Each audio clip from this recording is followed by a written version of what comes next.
আসসালামু আলাইকুম আমার প্রিয় ভিউয়ার্স সকলকে জানাই গুড মর্নিং। নেহা লাইফস্টাইল ব্লগে তোমাদের অনেক অনেক ভালোবাসা জানিয়ে আজকের ব্লগটি শুরু করতে যাচ্ছি। আই হোপ আজকের ব্লগটি তোমাদের খুব ভালো লাগবে। এখন বাজে ঘড়িতে 8:30 আর আমি ঘুম থেকে উঠেছি 8টার সময়। তারপরে ব্রাশ করে নিয়ে ফ্রেশ হয়ে গেছি। তারপরে এখানে নাস্তার জন্য লুচি বানিয়ে নেব। আর গাইস, আমাকে একজন কমেন্ট করে বলছো যে আমি ভয়েস ওভার কেন দিচ্ছি না। তো তোমাকে আমি একটাই কথা বলে দেবো, শুধু আমার ফ্যানটা অফ করি, তারপরে তুমি আমার ব্যাকগ্রাউন্ড ভয়েসটা শোনো।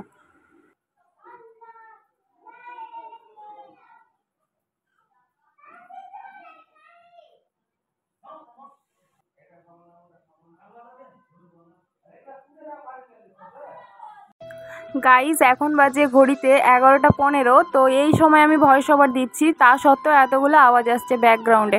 তো কি করে আমি ভয়েস ওভারটা দিই বলো তো? আমি রাত 12টা পরে ভয়েস ওভার দিলে আমার ভয়েসটা চেঞ্জ হয়ে যায়। অনেকে বলে যে আবার নখে কথা বলি, মানে আমার কথাগুলো নাকি নাক দিয়ে বেরোয়। তো আমি অনেক রাত্রে ভয়েস ওভার দিই বলে আমার কথাগুলো নাক দিয়ে বেরোয়। তার কারণ অনেকটাই মানে রাত হয়ে গেলে একটু ভয়েসটা সবার চেঞ্জ হয়ে যায়, ঘুম ঘুম ভাব থাকে। তো ওই জন্য ভয়েসটা অনেকেরই চেঞ্জ হয়ে যায়। আর আমি 11টার পরে ভয়েস ওভার দিতে বসলাম। তো 11টার পরে এতগুলো আওয়াজ আসছে, মানে ভাবতে পারো প্রায় দিন এরকমটা হয় আমার সাথে। ওই কারণে আমি মানে নিজেই ঠিক করলাম যে আমি কোনো ভয়েসই দেবো না, অনলি ব্যাকগ্রাউন্ড মিউজিক থাকবে আমার ব্লগের মধ্যে। যার দেখতে ভালো লাগলে দেখো, না দেখতে ভালো লাগলে না দেখতে পারো, আমি কাউকে জোর করতে পারবো না এখানে, নিজের ইচ্ছে।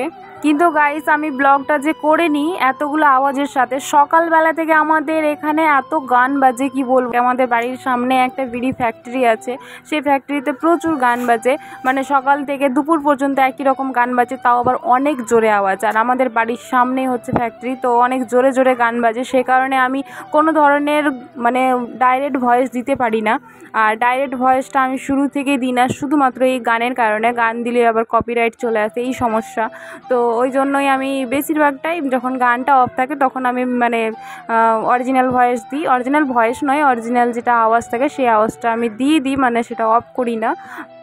তারপরে আবার আমাকে রাত্রে এডিটিং করে দিয়ে ভয়েস ওভার দিতে বসলে এরকম ব্যাকগ্রাউন্ড আওয়াজ আসে, তো কি করে আমি ভয়েসটা দেবো বলো? তো এই জন্যেই আমি নিজে থেকে ঠিক করেছি যে আমি ভয়েস দেবো না, কোনো রকমের ভয়েস দেবো না, শুধু আমার ব্যাকগ্রাউন্ড মিউজিক থাকবে। আর আমার যে মানে যেটা অরিজিনাল আওয়াজ থাকছে ভিডিওতে সেই আওয়াজটাই থাকবে। মানে যেদিন যেদিন গানটা অফ থাকবে সেদিন আমি সেই আওয়াজটা দেবো, বাকিটা যদি গান বাজে তাহলে আমি সেই আওয়াজটা অফ করে দেবো। তো এমনটাই করব ভেবেছি। তার সাথে তোমরা আবার কমেন্ট করে বলছো যে আমি ভয়েস দিচ্ছি না বলে তোমাদেরকে ভালো লাগছে না আমার ভিডিও। তো আমি এখানে কিছু করতে পারবো না, কারণ আমাকে বাঁচাতে হবে আমার চ্যানেলটা।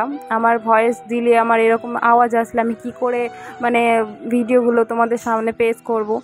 তোমরাই আবার বলবে যে ব্যাকগ্রাউন্ডে এত আওয়াজ আসছে, ভয়েস ওভারটা ঠিক মতো দিতে পারছো না। ওই জন্যই, তোমাদের জন্যই আমি এটা ঠিক করেছি। আর আবার মানে যদি গান বাজে তাহলে ইউটিউবের সমস্যা, ইউটিউব সঙ্গে সঙ্গে কপিরাইট দিয়ে দেবে, তাহলে আমি কি করি বলো? হ্যাঁ, আমি মাঝে মধ্যে ভয়েস দিয়ে কথা বলবো, মাঝে মধ্যে আমার ব্যাকগ্রাউন্ড মিউজিকই থাকবে। 15ই আগস্টের একটা আমি ব্লগ আপলোড করেছিলাম, সেই ব্লগে আমি আলতা পরছিলাম।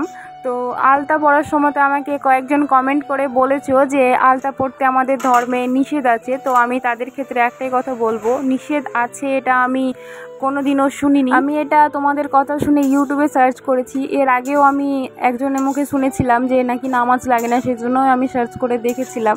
তো সার্চে আমি দেখলাম তো আলতা পরতে মোটেও নিষেধ নেই, আলতা পরতে পারি। এখানে অ্যালকোহল বা স্যাকারিন মিক্স না থাকলেই হলো।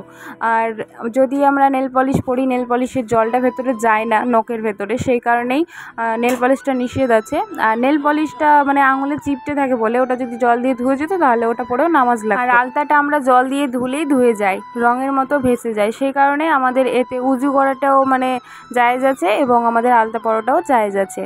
আর হ্যাঁ, আলতাটা যদি আমরা হিন্দুদের ক্ষেত্রে পরে থাকি, যেমন ধরো হিন্দুদেরকে ফলো করে আমরা যদি পরে থাকি, তাহলে আমাদের এটা হারাম। আমরা সেই ধরনের কোনো ভাবনা রেখে মনের মধ্যে পড়তে পারবো না। আমাদের শখের জন্য যদি আমরা পড়ি তাহলে এটা অবশ্যই পড়তে পারবো।